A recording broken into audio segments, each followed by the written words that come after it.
संदर्भातला असेल किंवा तिथल्या आजूबाजूच्या काही गावांच्या मधला असेल त्याच्याबद्दल माझा प्रयत्न चाललेला आहे। मित्रांनो, मी खोटं बोलत नाही। मी हे सगळं करत असताना तुम्हाला सगळ्यांना माहिती आहे मी थोडासा कडक असेल, परंतु काम मात्र वाजून घेतो, काम मात्र चोख करतो।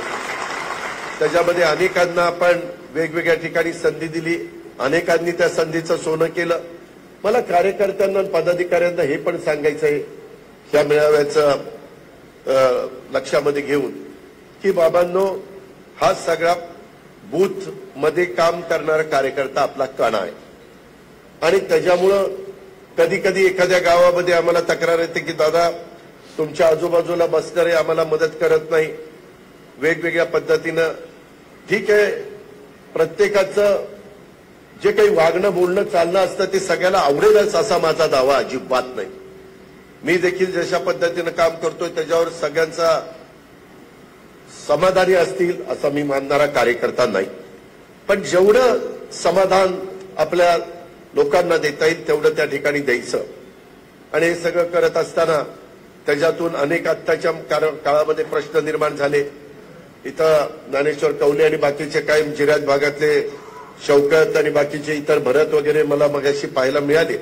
अनेक माझ्या जिरायत भागातले लोक आहेत, ते जनाई सिरसाई आणि पुरंदरचा अडचण आली त्याच्यामध्ये काही जण उपोषणाला बसले। मी माझ्या परीनं त्याच्यात लक्ष घातलं, परंतु आता सुदैवाने तुमच्यामुळे मी 5व्यांदा राज्याचा उपमुख्यमंत्री म्हणून काम करतोय।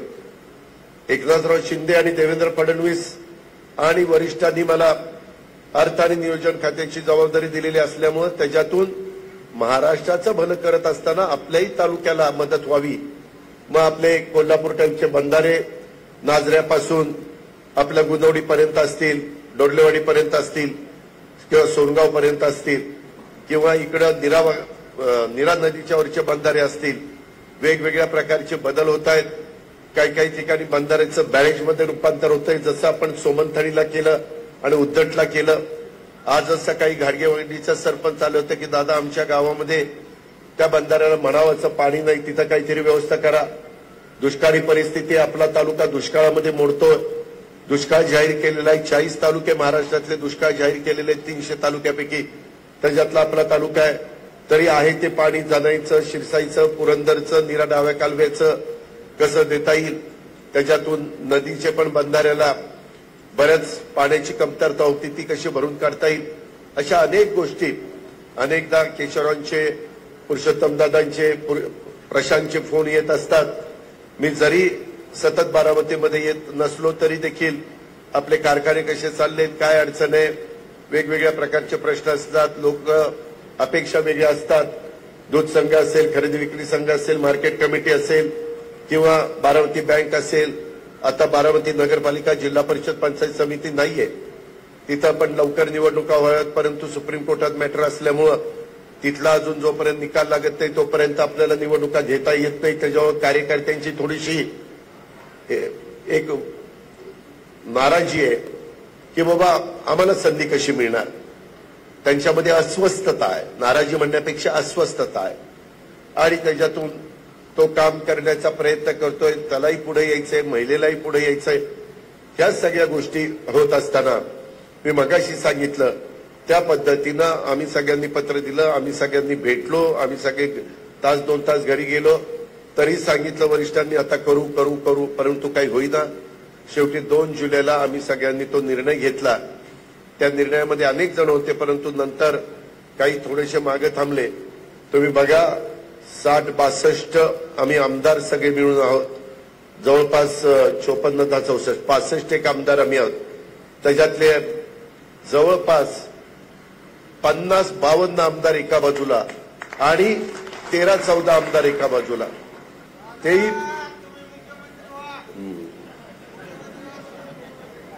तो चंद्रावर जाण मला मुख्यमंत्री व्हायला सांग, ठीक आहे, हरकत नाही।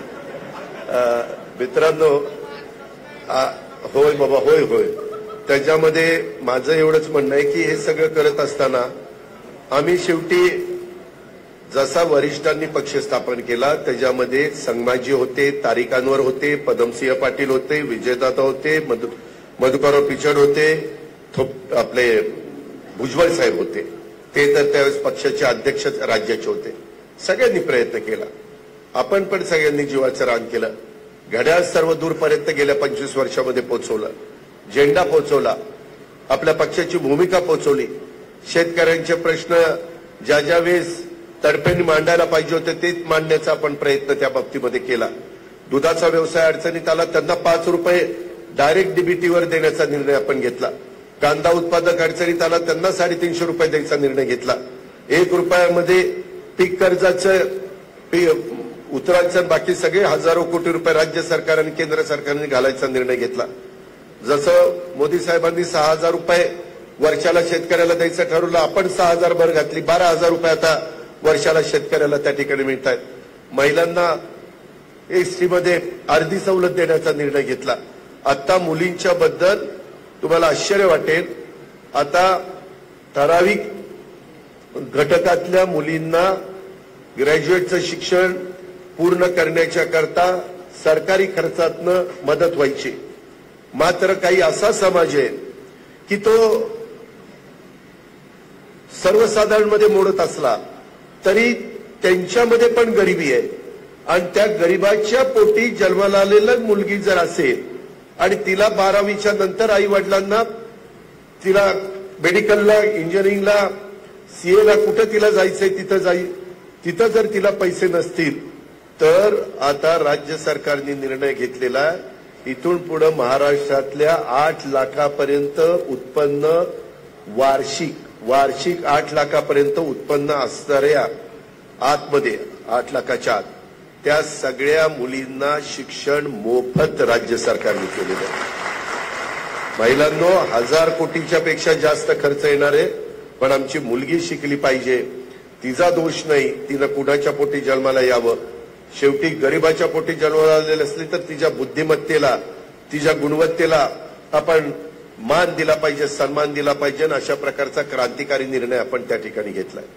त्याच्यात मुस्लिम समाजाच्या मुली असतील, बहुजन समाजाच्या मुली असतील, ओबीसी समाजाला 50% होतं, आता त्यांनाही 100% त्याच्यात झालं. माझ्या भटक्या समाजातल्या मुली असतील त्यांनाही त्या ठिकाणी झालं. हे कशा करता करतोय की नवीन पिढी पण चांगल्या प्रकारे दर्जेदार शिक्षण घेता आलं पाहिजे. उद्या कुठल्याही आमच्या मुलीला असं वाटतं का म्हणे मला शिक्षण घ्यायचंय, परंतु तिच्या वडिलांची ऐपत होती म्हणून ती मेडिकलला गेली, माझ्या वडिलांची ऐपत नाही, मी मेरिटमध्ये नाही आले, त्याच्यामुळे मला मेडिकलला जाता येत नाही, असं होऊ नये म्हणून या सगळ्या गोष्टी केलेल्या आहेत. मित्रांनो, रोज मी तुमच्या समोर येऊन काही सांगू शकत नाही, कारण मलाही भरपूर व्याप असतो, ज्याचा उल्लेख मगाशी आधीच्या वक्त्यांनी केला.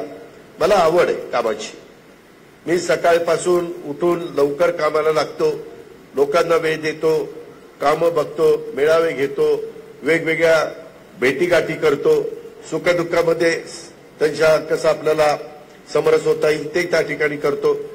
पण हे सगळं करत असताना आम्ही इलेक्शन कमिशन पुढे गेलो की बाबा आम्ही आता भाऊसाहेब इथं हा अध्यक्ष आहे, प्रदीप बारटकर तेव्हाही होता, अजित गव्हाणे तेव्हाही होता, आताही अध्यक्ष आहे.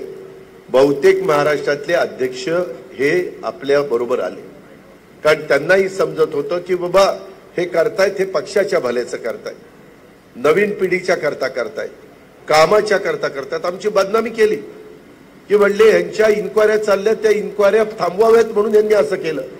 आता काय सगळ्यांच्याच इन्क्वायरी चालल्यात, काही तर फार मस्तपैकी बोलतात. माझ्यावर कुठलाही भ्रष्टाचाराचा आरोप नाही. अरे तुम्ही कधी मंत्रीच झाला नाही तर भ्रष्टाचाराचा आरोप होईल कसा? तुम्ही नुसतं काम हे सगळे करायचे, संघटना हे वाढवायचे, राज्याचा कारभार मी त्या ठिकाणी मदत करायचो, आणि त्याच्यामध्ये आम्हाला आमच्यावर काही आरोप नाही. जो काम करतो त्याच्यावरच आरोप होईल ना. जो कामच करत नाही तो बिनचूक असतो, तो कामच करत नाही, कशाला चूक होईल? आता मला कार्यकर्ते सांगतात, दादा रात्री कुणी 10 वाजता चहा प्यायला चहाच्या गाड्यावर जातात. अरे म्हणलं 17 वर्षांनी आत्ता चहा प्यायचं आठवलं का? आता मी तुमच्या गाड्यावर येऊन चहा पीत वेळ घालवणं बरं का बारामती तालुक्याचा, महाराष्ट्राचा, जिल्ह्याचा विकास करण्यात वेळ घालवणं बरं? तुम्ही मला सांगा. आज देखील मळकची एक अडचण होती, 3 कोटी रुपये लागत होते, ती टाकी सगळी लीक होती. मिनिटात अधिकाऱ्याला फोन केला आणि म्हणलं सोमवारी किंवा मंगळवारी 3 कोटी पाठवून दे, काम करून घे. हे जे काही आहे आपल्याला काम करायचंय. मी म्हणून म्हणलं मधी की कोण भावनिक होईल, कोण काय सांगेल, पण त्याच्यातनं चुकीचा अर्थ काढला, म्हणजे त्याच्यातनं धळचाबा केला. पण माझा म्हणण्याचा हेतू तुम्ही लक्षात घ्या की आज आम्ही काम करतोय. तुम्ही जर वरिष्ठांनी सांगितलेल्या व्यक्तीला राष्ट्रीय अध्यक्ष केलं असतं तर मग पक्ष चांगला, आम्ही सगळे चांगलो. आम्ही अध्यक्ष झालो की निवड ही बेकार, त्यांनी पक्ष चोरला. अरे चोरला, निवडणूक आयोगाने आम्हाला मान्यता दिली, काल विधानसभेच्या अध्यक्षांनी आम्हाला मान्यता दिली, आम्ही आमची बाजू मांडली. त्याच्यामध्ये प्रतोद अनिल भाईदास पाटील ज्यांनी व्हीप द्यायचाय तोच आमच्या बरोबर आहे. त्याच्यामध्ये असं का बदनामी करता, असं का चुकीचं सांगता? म्हणजे आम्ही वरिष्ठांच्या पोटी जन्माला आलो असतो तर आम्हाला अध्यक्षपद मिळालं असतं, काही झालं नसतं, पक्ष माझ्या ताब्यातच आला असता. आला असताना हे का तुमच्या सख्या भावाच्या पोटीच मी जन्माला आलो ना. हे जे राजकारण चाललंय हे मी तुम्हाला का सांगतोय, हे तुम्ही भावनिक होऊ नका. काही जण म्हणले दादा 15 वर्षात फोन नाही राव, आता आम्हाला फोन येतोय. काय कसं चाललंय, पाणी कसं आहे, कुठलं पाणी, शेतीचं पाणी, पिकाचं पाणी, कसलं पाणी. अरे तुम्हाला असं अक्षरशः काय काय आम्ही तुमच्या करता केलं आणि तुम्ही आज सगळं विसरून जाताय, हे बरोबर नाही. आणि त्याच्यामुळं मी मगाशी सांगितलं की आज नरेंद्र मोदींना तिसऱ्यांदा देशाचं पंतप्रधान करण्याच्या करता आम्ही सगळ्यांनी महायुती केलेली आहे. त्याच्यामध्ये मी आपल्याला अजून एक गोष्ट सांगतो. राष्ट्रवादी काँग्रेस पक्षाचा अध्यक्ष या नात्याने मी तुमचा आमदार आहे, मी तुमच्या समोर बोलतोय. मी का अधिकारवाणीनं बोलतोय, कारण मी सरकारचा एक हिस्सा आहे. आताही काही कामं दिली मला, मी हनुमान पाटलांच्याकडे दिली. काल मला सावळचे काही लोक भेटायला प्रवीण वगैरे आले होते, त्यांनी मला सांगितलं की दादा इथं जरा ही कामं करायची. ताबडतोब सकाळी अधिकारी पाठवले, म्हणलं ते रस्त्याची मोजमाप करा. फक्त लोकांनी विरोध करू नका, कामं करताच आपण आहे ना. तुम्ही आजूबाजूच्या कोणत्याही तालुक्यामध्ये जावा, आपला दावा आहे बारामती तालुक्यामध्ये जेवढी कामं चाललेली आहेत तेवढी कामं इतर कुठल्या तालुक्यात तेवढी दर्जेदार चाललेली आहेत मला सांगा. आज कुठल्याही भागात तुम्ही नदीकडे जावा, तुम्ही कॅनॉलकडे जावा, तुम्ही कुठल्याही ठिकाणी वेगवेगळ्या प्रकारच्या शाळा असतील, वेगवेगळ्या प्रकारचे पाण्याचे प्रश्न असतील. तुम्हाला मी सांगतो आपल्या इथं बारामतीमध्ये आता 704 कोटीची महाराष्ट्र जीवन प्राधिकरणाची कामं चालली, 704 कोटीची. आणि त्याच्यात ग्रामीणमध्ये, शहरातलं तर वेगळंच, ते काहीतरी 200 कोटी काहीतरीच आहे, जवळपास 300 कोटीच्या दरम्यान. म्हणजे आज ही करोड रुपयाची कामं आज बारामती सुरक्षित आपल्याला वाटते. मी अधिकाऱ्यांना सांगतो की बाबा कुणाचाही मुलायजा ठेवू नका, प्रत्येकाला ही बारामती आपली आहे आणि भेदभाव न करता सगळ्यांना मदत झाली पाहिजे. आणि हे सगळं आपण करतोय. मी का राष्ट्रवादी काँग्रेस पक्षाचा उमेदवार खासदारकीचा उभा करणार आहे, कारण थांब जरा दमान आधी महायुतीमध्ये कुठल्या कुठल्या जागा आपल्याला मिळत आहेत ते बघू दे ना. ती जागा मिळाली तर मी करणारच आहे, सतीशराव काळजी करू नका. तर त्यामध्ये मी आपल्याला सांगत होतो की केंद्रातला पण आपला प्रतिनिधी, केंद्रात जाणारा, केंद्रात ज्याचं सरकार आहे त्या विचाराचा खासदार आपला गेला तर आपलं अर्धवट राहिलेलं बारामती फलटण रेल्वेचं काम मार्गी लागेल. अजून आपली बरीचशी भाजप पुणे नाशिक जे रेल्वेचं काम आहे ते आपलं त्या ठिकाणी मार्गी लागेल. केंद्रातल्या प्रचंड मोठ्या मोठ्या योजना असतील ते आपल्याला आणता येतील. उद्या आम्ही नरेंद्र मोदी साहेबांना, आता नरेंद्र मोदी साहेबांची आणि अमित शाह साहेबांची ओळख झाली. पूर्वी आमची ओळख व्हायची नाही, आम्ही मागे राहायचो, कारण वरिष्ठांना मान दिला पाहिजे. परंतु आता कधी पण आल्यानंतर आम्ही ज्यावेळेस त्यांना नमस्कार करतो ते आपल्याला नावाने ओळखतात. त्याच्यामध्ये उद्या मी त्यांना सांगेन की साहेब आता तुम्हाला पाठिंबा देणारा खासदार आम्ही बारामती लोकसभा मतदारसंघातून आणला, हे काम आमच्याकरता झालं पाहिजे, त्याच्यामध्ये झालं पाहिजे तर ते करणार ना सत्ताधारी. जसं आज माझ्याकडे आमदार येतात, शिवसेना म्हणजे शिंदे साहेबांच्याकडचे आमदार येतात, भाजपचे आमदार येतात, राष्ट्रवादीचे आमदार येतात किंवा अपक्ष देवेंद्र भोयार असतील, संजय मामा असेल, ते येतात. आपण त्यांना मदत करतो. मी तर इतर पण लोकांना करतो. मी काही विकास कामामध्ये फार भेदभाव करणारा कार्यकर्ता नाहीये आणि त्याच्यातून ही सगळी कामं व्हावी. त्याच्यामुळे आपण कुठलाही पक्ष चोरलेलं बदललेलं नाहीये. आपण ज्या पक्षात पूर्वीपासून होतो तोच, कालही आम्ही राष्ट्रवादीत होतो, आजही आम्ही राष्ट्रवादीत आहोत आणि उद्याही आम्ही राष्ट्रवादीतच राहणार आहोत. त्याच्यामुळं कारण नसताना काहीतरी एक भावनिक मुद्दा करण्याचा प्रयत्न करतात किंवा हे असं झालं तसं झालं, असं नाही. आपल्याला आपल्या बारामतीचा विकासच करायचा आहे, आपल्या जिल्ह्याचा विकास करायचा आहे, महाराष्ट्राचा विकास करायचा आहे. आपल्याला जगामध्ये भारताचा नावलौकिक वाढवायचा आहे. त्याच्यामध्ये जसं आज जगामध्ये आपली 5 नंबरला अर्थव्यवस्था आलेली आहे, ती पहिल्या 3 मध्ये आपल्याला आणायची. 2028 साली आपल्याला $5 ट्रिलियन पर्यंत जायचंय. त्यावेळेस महाराष्ट्राला $1 ट्रिलियन पर्यंत आपल्याला आणायचंय. मोठे मोठे गुंतवणूक उद्योजक, परदेशी गुंतवणूक, परराज्यातली गुंतवणूक हे होण्याच्या करता जे इन्फ्रास्ट्रक्चर असेल ते इन्फ्रास्ट्रक्चर आपल्याला इंदापूर, दौंड, बारामती, पुरंदर ह्या सगळ्या भागामध्ये, भोरवेल्ला, मुळशी या भागामध्ये निर्माण करायचंय. आणि तेवढी आपली क्षमता आहे, तेवढी आपली ताकद आहे, तेवढं आपला आवाका आहे. तेवढं वरवर आपण राजकारण करत नाही, नुसत्या सेल्फी काढत आपण फिरत नाही. आपण त्याच्या संदर्भामध्ये कामच करून त्या बाबतीमध्ये दाखवतो. आज जी काही कामं चालली, मी तर नेहमी तुम्हाला म्हणत असतो, कधी काही कामं आपली रेंगाळलीत काही अडचणीमुळं, जसं जुन्या भाजी मंडईचं काम रेंगाळलं, परंतु आता त्याला गती आलेली आहे. वेगवेगळ्या प्रकारची वेगवेगळी कामं आहेत. आता काहींना बाईट घेतात, आपल्यातले काही कार्यकर्ते बाईट द्यायला घाबरतात. तर परवा मी एक बाईट बघितली, काळूराम चौधरी आहे ना, त्याची बाईट घेतली.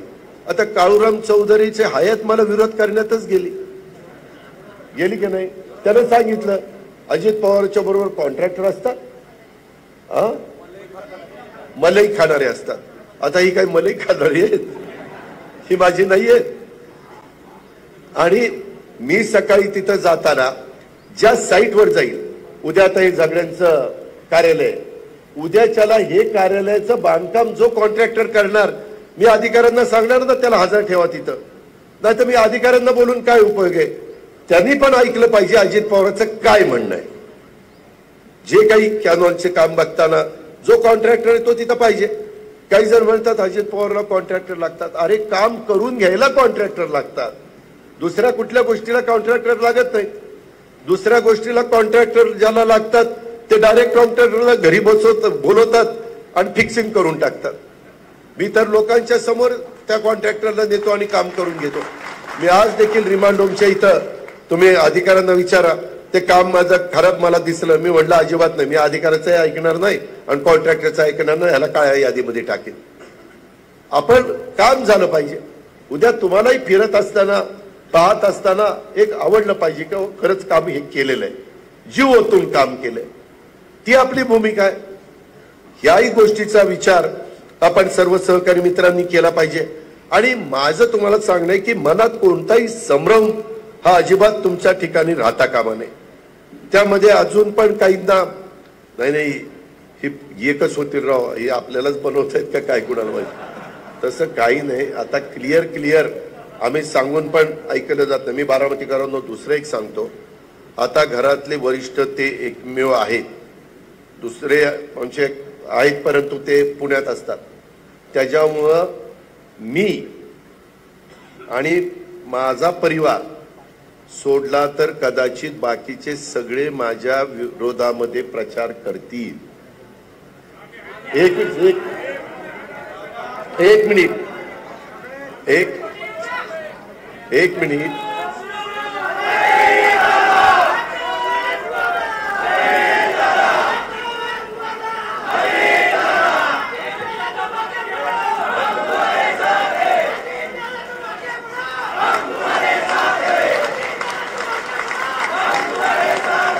मला एवढंच सांगायचं आहे, बाकीचे सगळे घरातले माझ्या विरोधात गेले, हे सगळे माझ्या बरोबर, आणि त्यामुळं मी काही त्याच्यामध्ये आपण त्यांना कुणाला विनंती करायची ते करू, प्रत्येकाला व्यक्ती स्वातंत्र्य आहे, प्रचार करायचं स्वातंत्र्य आहे, पण एवढं इतरांच्या करता करू, जीवाचं रान करून कसं एकटं पाडण्याचा प्रयत्न काही जण करतात ते बघा.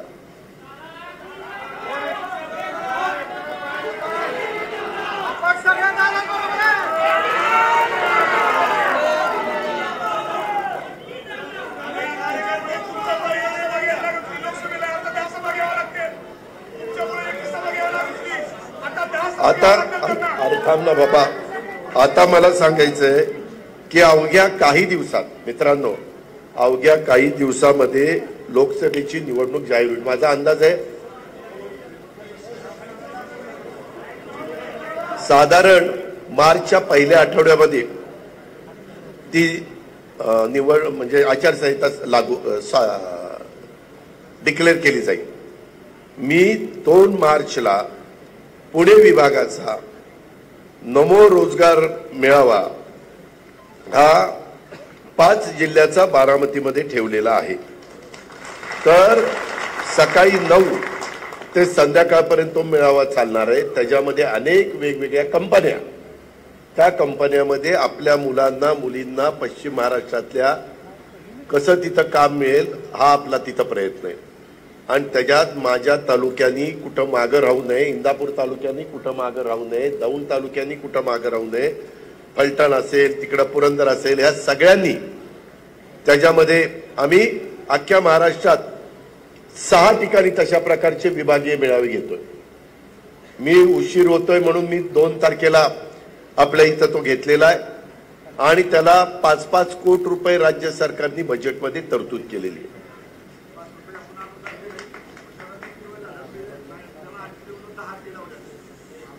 ते सोमनाथराव, ते छोटं काम आहे माझ्या दृष्टीनं, मी करून देतो.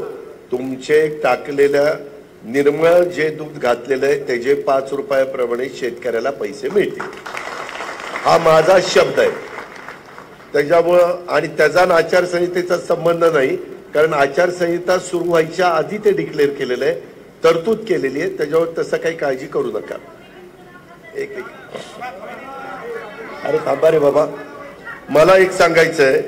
त्याच्यामुळं आज काय झालंय, इतक्या आधी आपण नेहमीच सगळ्यांनी मिळून आपले बूथ वाईज कमिट्या व्यवस्थित केलेल्या आहेत.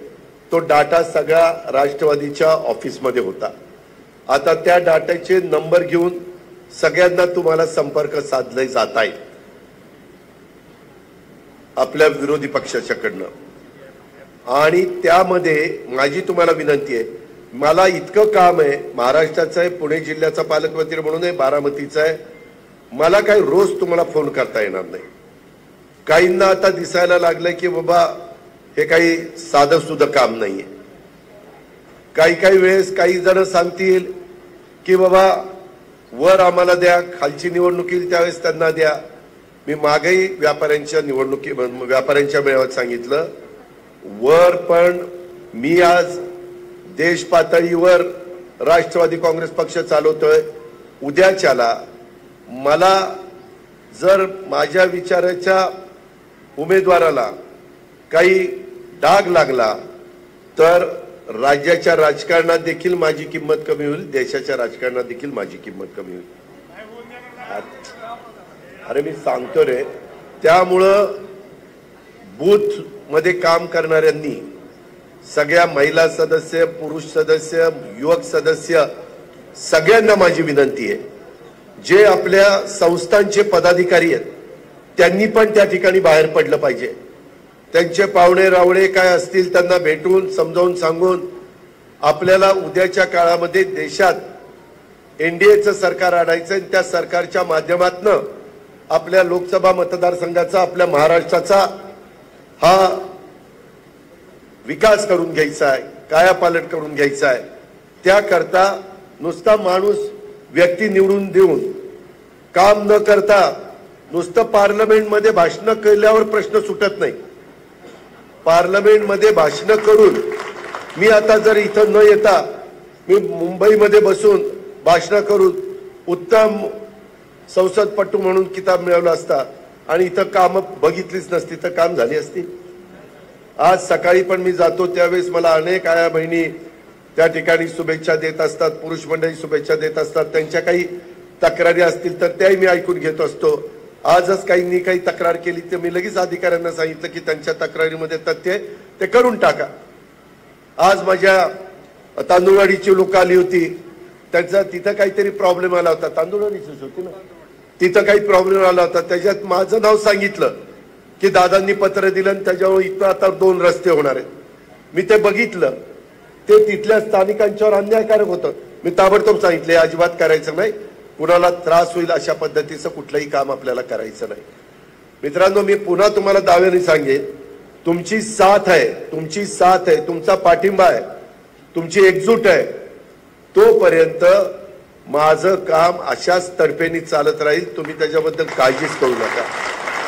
पण काही गावामध्ये 2 ग्रुप असतात.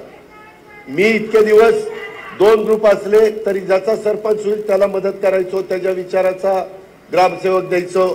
सोसायटी ज्याची येईल त्याच्या विचाराचा सचिव त्या ठिकाणी चंद्रराव मी द्यायचो. किंवा कुणी पण असं असेल तर बाबा काम करताना सभापती असेल तर सभापतीच्या विचाराचा व्हिडिओ द्यायचो. का तर कामं झाली पाहिजे. कामं करणं हे महत्वाचं आहे आणि त्या पद्धतीनं आपल्या सगळ्यांचं काम चाललेलं आहे. मी पुन्हा सांगतो की काही जण थोडंसं भावनिक करण्याचा प्रयत्न करतील. भावनिकनी रोजीरोटीचा प्रश्न सुटत नाही. भावनिक होऊन कामं होत नाही. कामं तडफेनीच करावी लागतात, जोरकसपणे करावी लागतात. ही गोष्ट आपण सगळेजण लक्षामध्ये घ्या.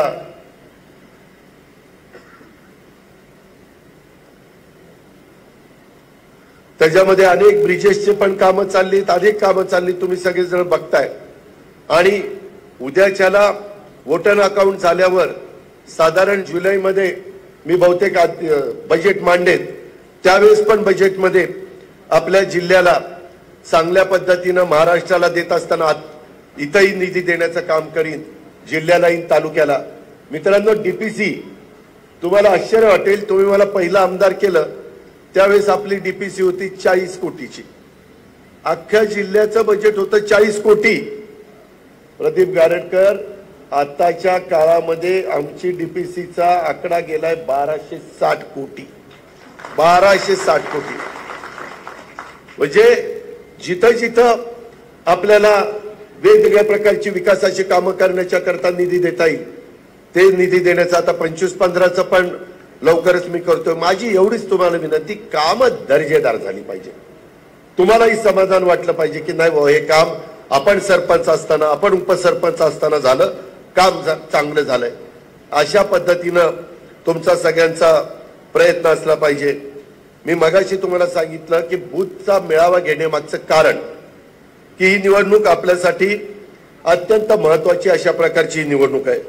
या निवडणुकीमध्ये आपल्याला प्रत्येकाला पूर्ण ताकदीनं उतरायचंय. त्यात बूथ कमिटीचं काम हे बाबांनो अत्यंत महत्वाचं असणार आहे, अत्यंत महत्वाचं. माझी तर सगळ्या पदाधिकाऱ्यांना सांगायचं की जी बूथ कमिटी असेल त्यांचे प्रत्येकाचे मोबाईल नंबर असले पाहिजेत आणि ज्याला जमणार नाही त्यांनी सांगितलं तरी चालेल की हो दादा आम्हाला जमत नाही, आम्ही अमुक अमुक पद्धतीनं काम करणार आहे. माझा काही त्यांना आग्रह नाहीये, मी विनंती करणार. शेवटी प्रत्येक जण स्वतंत्र विचाराचा आहे. बाबासाहेब आंबेडकरांनीच घटनेच्या माध्यमातून आपल्याला सगळ्यांना संविधानाच्या माध्यमातून तो अधिकार दिलेला आहे. त्याच्यामुळं आपल्याला फार जागरूकतेनं हे काम करावं लागणार आहे. आणि आपला बूथ वरला जो सदस्य आहे, जी तुमची कमिटी आहे, त्याच्या डोळ्यात तेल घालून तुम्हाला पण काम करायचंय. ज्या पद्धतीनं तुम्ही मागच्या वेळेस विधानसभेच्या निवडणुकीमध्ये विक्रमी मतांनी मला निवडून दिलं, त्याच प्रकारे ह्या लोकसभेमध्ये देखील आपला उमेदवार जो अधिकृत आहे त्याला तेवढ्याच विक्रमी मतांनी आपण बारामतीतनं लीड त्या ठिकाणी दिलं पाहिजे. मी इंदापूरचं, दौंडचं, बोरवेला, मुळशी, खडकवासला, पुरंदर तिथं जाऊन मला तिथं काय भूमिका मांडायची ती मांडीन.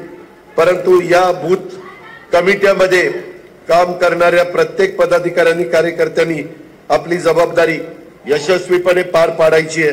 त्यात कोणत्याही प्रकारची कसूर चालणार नाही। आजपासून नाही तर आत्तापासूनच तुम्ही सगळ्यांनी तुमच्या बूथ मध्ये साधारण किती मतदार आहेत त्याच्यामध्ये 40-40 50-50 मतदार एकेका बूथ मधल्या सदस्याला द्यायचं आणि त्याला सांगायचं की ह्याच्यावर लक्ष ठेवायचं काम तुम्ही त्या बाबतीमध्ये करा आणि तशा पद्धतीने ते काम तो करत राहील। 50 प्रमुख देखील नेमायचा आहे। त्याच्यामध्ये आपल्या तालुक्यातल्या प्रत्येक गाव निहाय वॉर्ड निहाय मतदार याद्या तयार करायच्यात। आता आपल्याला पक्षामुळे मतदार यादी त्या मिळेलच। त्या मतदार याद्यांमुळे प्रत्येकाला प्रत्येक पानाला एक 50 प्रमुख हा नेमला गेला पाहिजे। त्या 50 प्रमुखावर त्या पानावर असलेल्या मतदारांच्या पर्यंत पोहोचण्याची आणि आपल्या पक्षाची भूमिका त्यांच्या समोर मांडायची। त्या प्रत्येक मतदाराला मतदान केंद्र आणण्याची जबाबदारी ही देखील आपण घेणार आहोत। हे काम आपण आजपासूनच केलं पाहिजे। कुठल्याही पद्धतीनं गाफील राहू नका अशी माझी विनंती आहे। प्रत्येक मतदाराच्या पर्यंत पोहोचण्याचं काम तुम्ही सगळ्यांनी करा। हे करत असताना घटक पक्ष आपल्या बरोबर आहे। भाजप हा आपला घटक पक्ष आहे। शिवसेना शिंदे साहेबांची हा आपला घटक पक्ष आहे। आरपीआय आठवले साहेबांचा हा आपला घटक पक्ष आहे।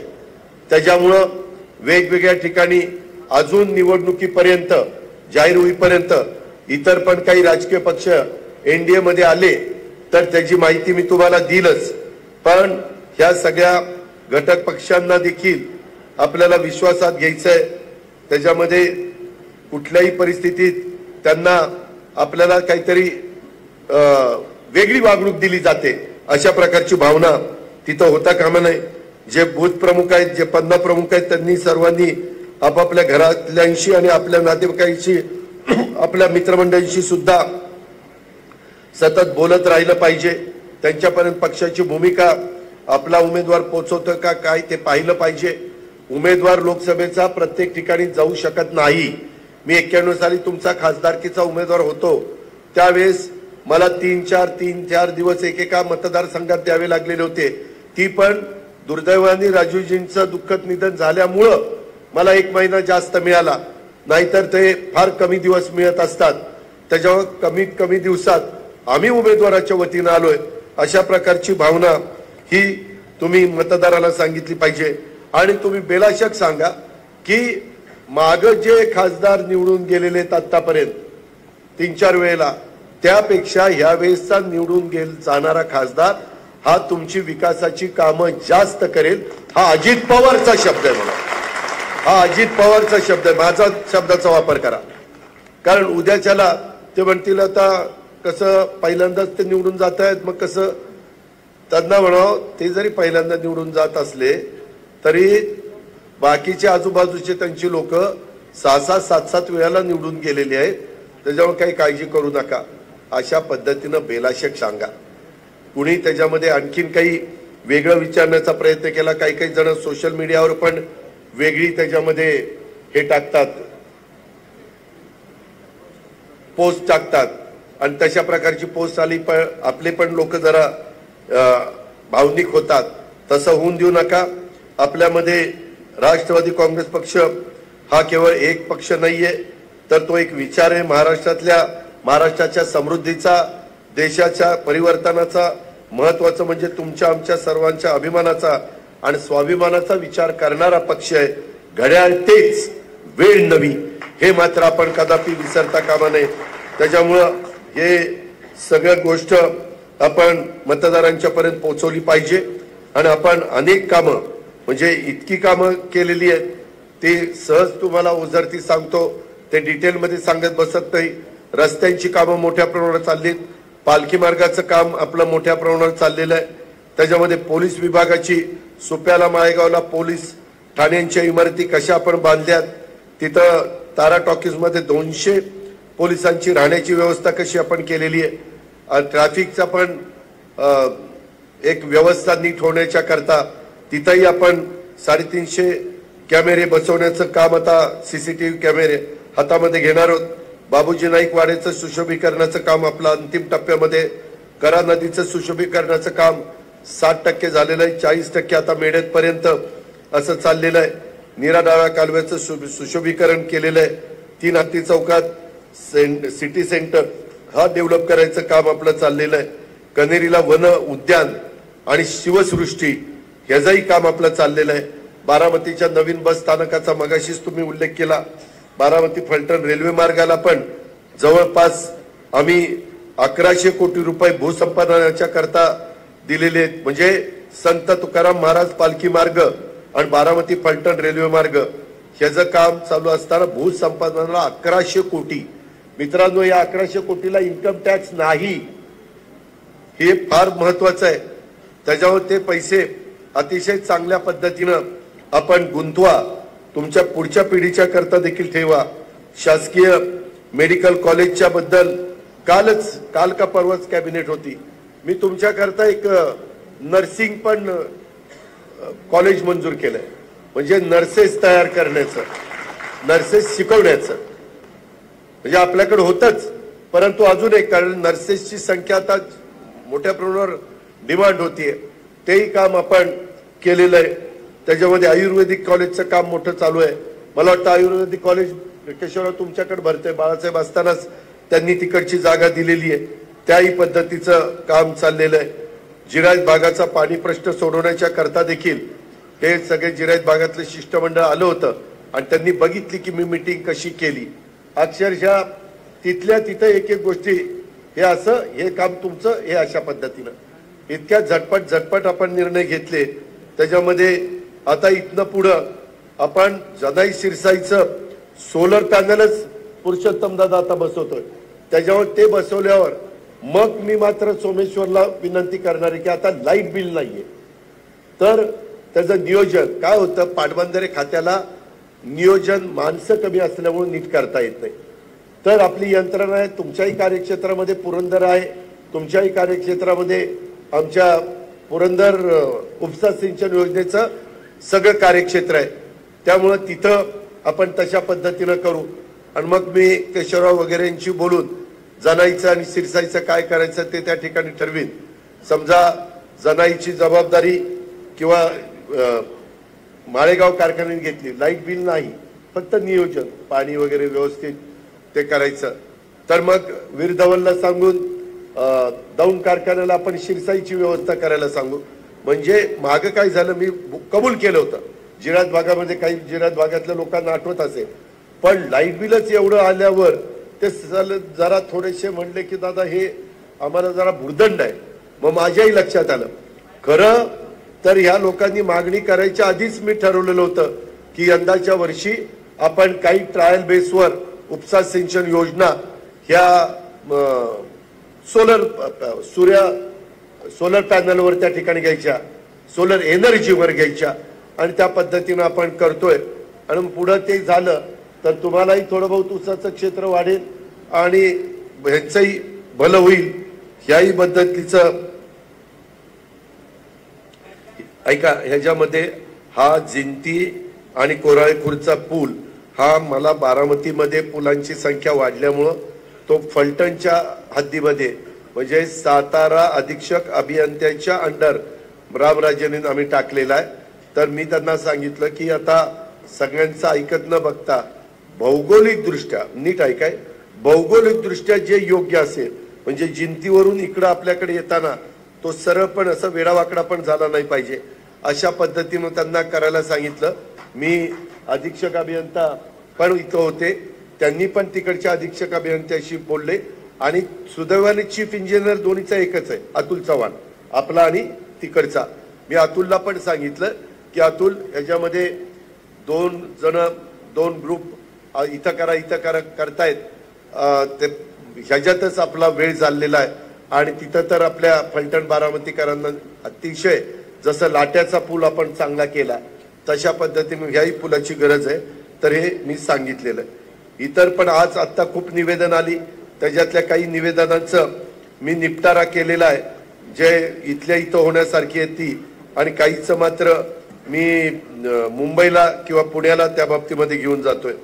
मी आपल्याला दुसरं एक सांगतोय की मी आतापर्यंत जेवढ्या बारामतीतनं निवडणुका लढवलेल्या आहेत राजकारणात आल्यानंतर त्या प्रत्येक निवडणूक ही कधीच माझ्या एकट्याची निवडणूक झाली नाही. अनेकदा मी फॉर्म भरून जायचो आणि शेवटच्या सभेला यायचो तुम्ही सगळेजण काम करायचा. माझ्या असंख्य जीवाभावाच्या कार्यकर्त्यांच्या खांद्यावर ही निवडणूक तुम्ही केली आणि आज मला या पदापर्यंत तुम्ही पोहोचवलेला आहे.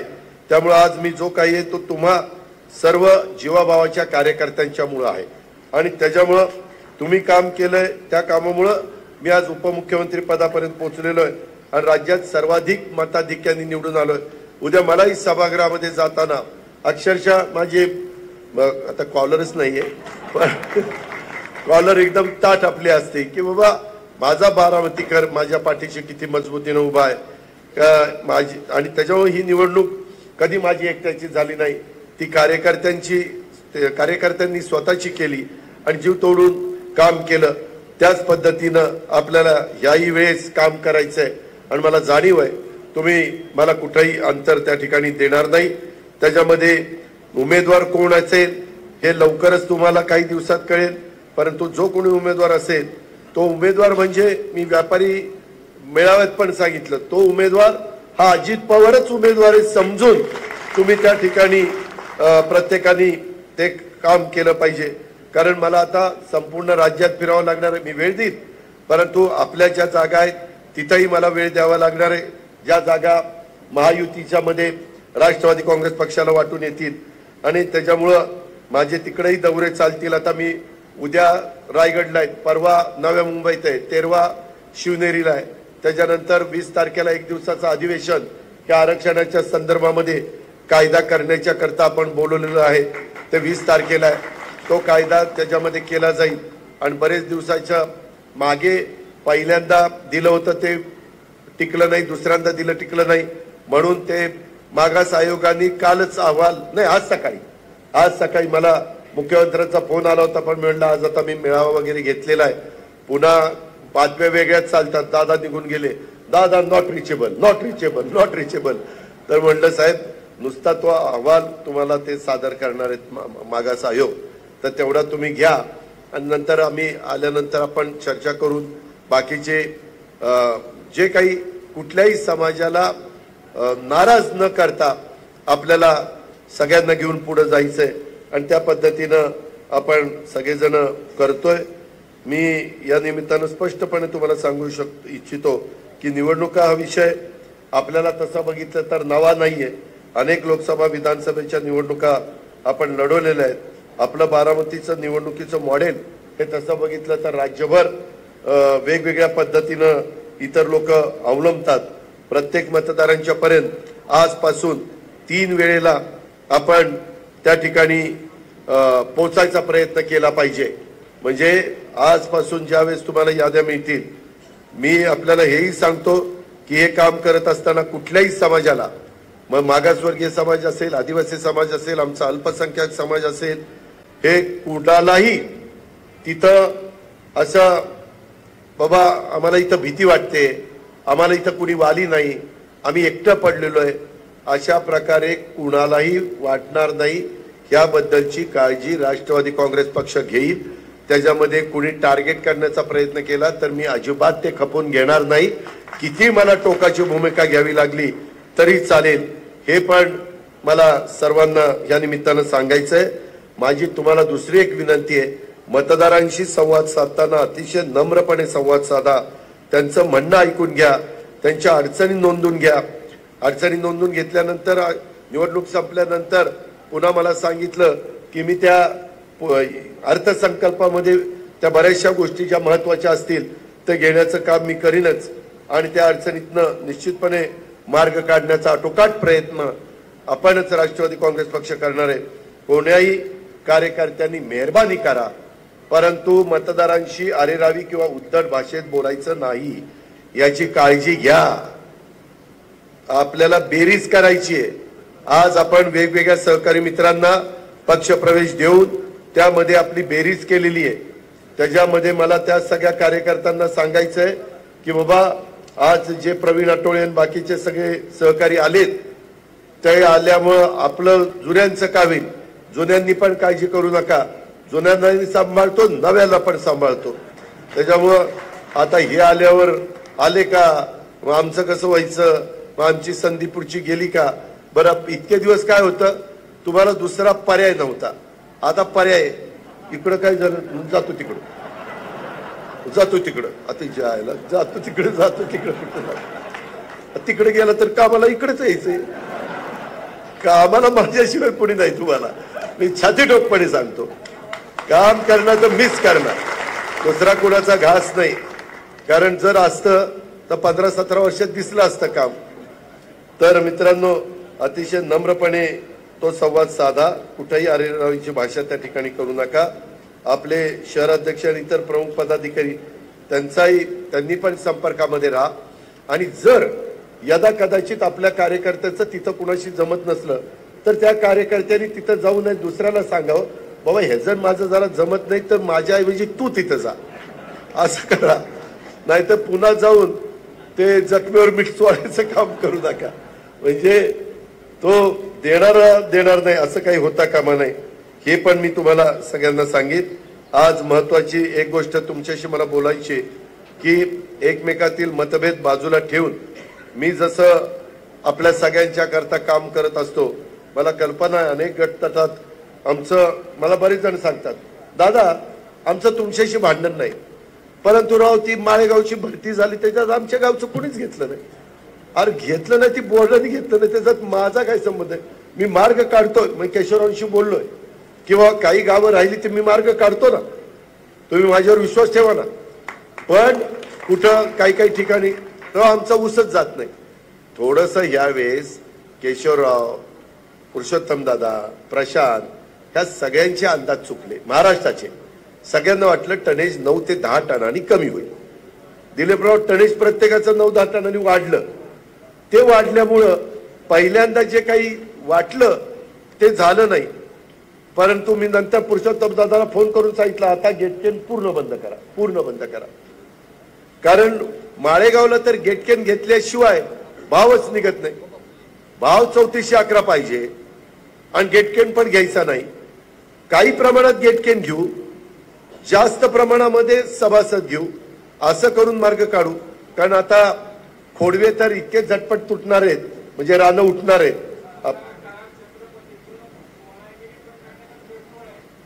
काय अरे बाबा, या बोर्डाला कळलं नाही की माजी डायरेक्टर वैजनाथ गावडेंचा सल्ला घ्यायला पाहिजे होता. तो सल्ला घेतला असता तर टोळ्या गेल्या नसत्या तिकडे. मग तेच सांगतोय ना, मी तेच म्हणतोय. आता मी त्यांचा आता निवडणूक लागल्यावर काय करायचं ते करतो, तू काळजी करू नको.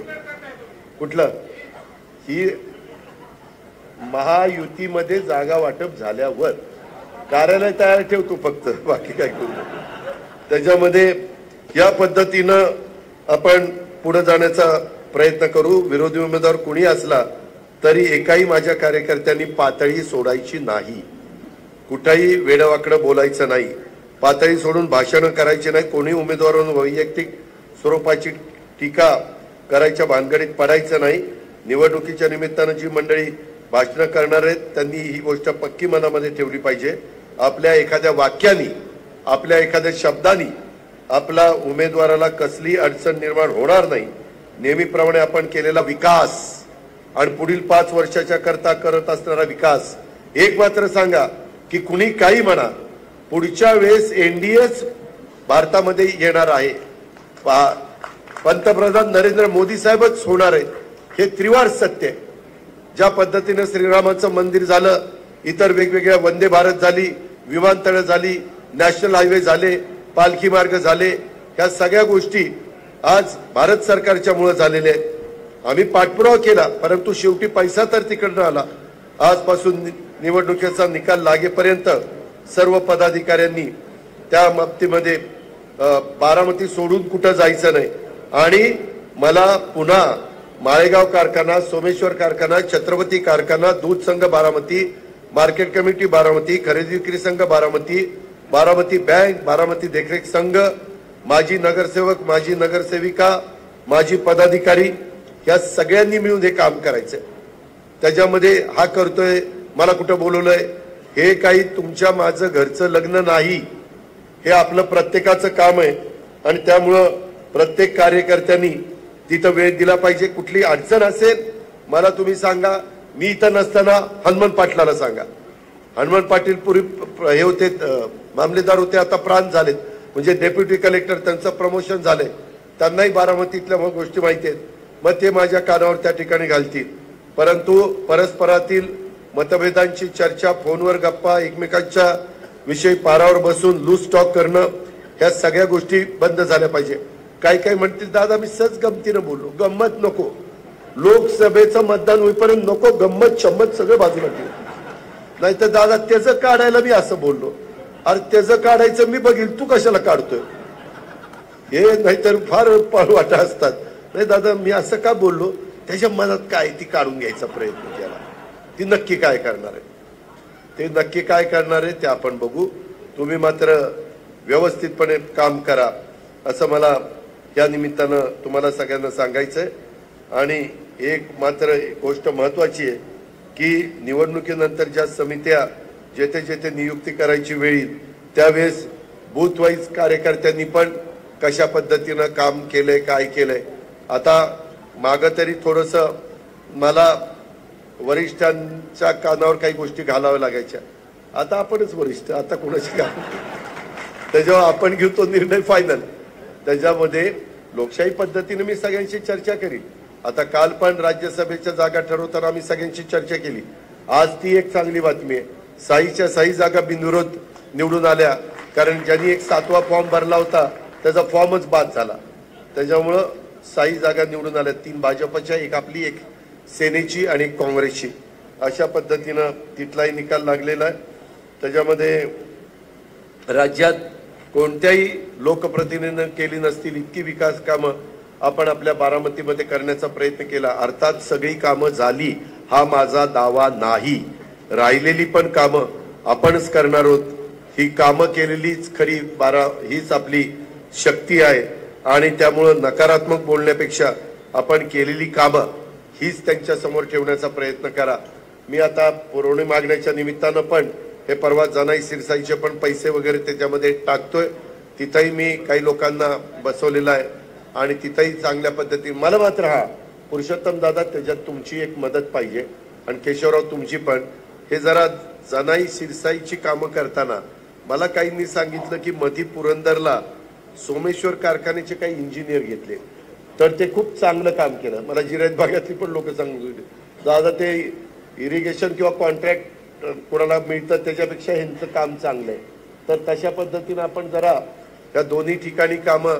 आणि हनुमंतराव तुम्ही पण लक्षात ठेवा, शेवटी तिथं दोन्ही तिन्ही ठिकाणी अधिकारी आपलेच आहेत, त्यांना सांगायचं दादांच्या सक्त सूचना आहे आणि काम बेस्ट मधली बेस्ट जो इलेक्ट्रिक मोटार कंपनी असेल ती मोटार घेऊ, बेस्ट मधलं बेस्ट पंप जे आता नवीन कमी विजेमध्ये जास्त पाणी फेकणारे पंप मार्केटमध्ये आलेले आहेत, त्या प्रकारे आपण सगळं त्या बाबतीमध्ये करू। आणि त्यात केशवराव तुम्ही पण थोडंसं जनाईच्या बद्दल मला सहकार्य करा, मी शिरसाईच्या बद्दल पण तुम्ही जरा लक्ष द्या, मी विरदावलला पण सांगण्याचा प्रयत्न करू, परंतु शेवटी तालुका आपला आहे आणि त्याच्यामुळं काही पाणी आपलं दौंडला जातं नाही असं नाही, पण ह्या पद्धतीनं आपण पुढे जाण्याचं काम करू असं मला आपल्याला आवर्जून सांगायचंय। इतर पण वेगवेगळ्या प्रकारच्या गोष्टी आहेत, त्याच्यामध्ये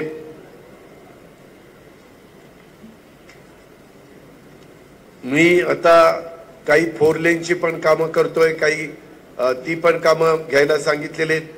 बरेच दिवस मला बारामतीकर म्हणत होते दादा एक फलटण बारामती रोडकडनं इंदापूर बारामती रोडकडं एक असा रस्ता पलीकडनं काढा, म्हणजे एक रिंग रोड बारामतीला होईल आणि त्याला नीटपणे भूसंपादनाचा मोबदला देईल। तो जरा काळवटीतनं रस्ता येईल, परंतु तो रस्ता तिथं झाला 4 लेन की आजूबाजूच्या जमिनीच्या किमती वाढतात। खोटं नाही सांगत, आता बारामतीत कामं चाललीत ना, जिथं जिथं सुशोभीकरणाची कामं चाललीत, गार्डनची कामं चाललीत, काही वेगळी कामं विकासाची चाललीत, त्यामुळे तिथल्या बाजार भावाचा रेट 1000-2000 रुपये स्क्वेअर फीटनं वाढलाय। त्याच्यामुळं लोकांचं त्याच्यातनं भलंच होतं, ही गोष्ट देखील विसरता कामा नये। अशा पद्धतीनं माझी आपल्याला सगळ्यांना विनंती आहे आणि वेळ पण बराच झालेला आहे, परंतु माझी तुम्हाला पुन्हा विनंती आहे की बूथ वाईज दोन्ही डगरीवर हात ठेवण्याचा प्रयत्न करू नका. काय झालं आता? हा काय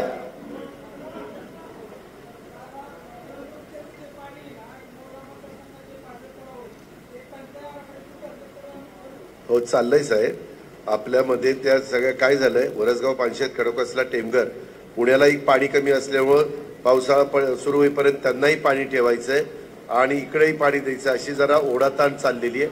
कारण तिथनं काही लाख लोक तिथं राहत आहेत, आपली पण महत्वाची लोक आहेत. अशा पद्धतीनं माझं नियोजन चाललेलं आहे. काय अक्षर तर काही वाचताच नव्हतं.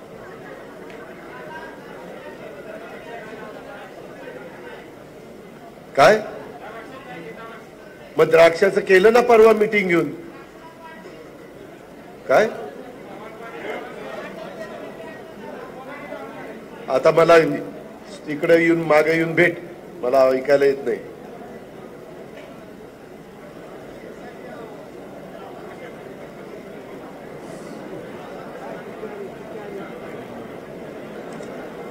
आपण सगळ्या गोष्टी केलेल्या आहेत, पुढे काय करावं तो त्यांचा अधिकार आहे.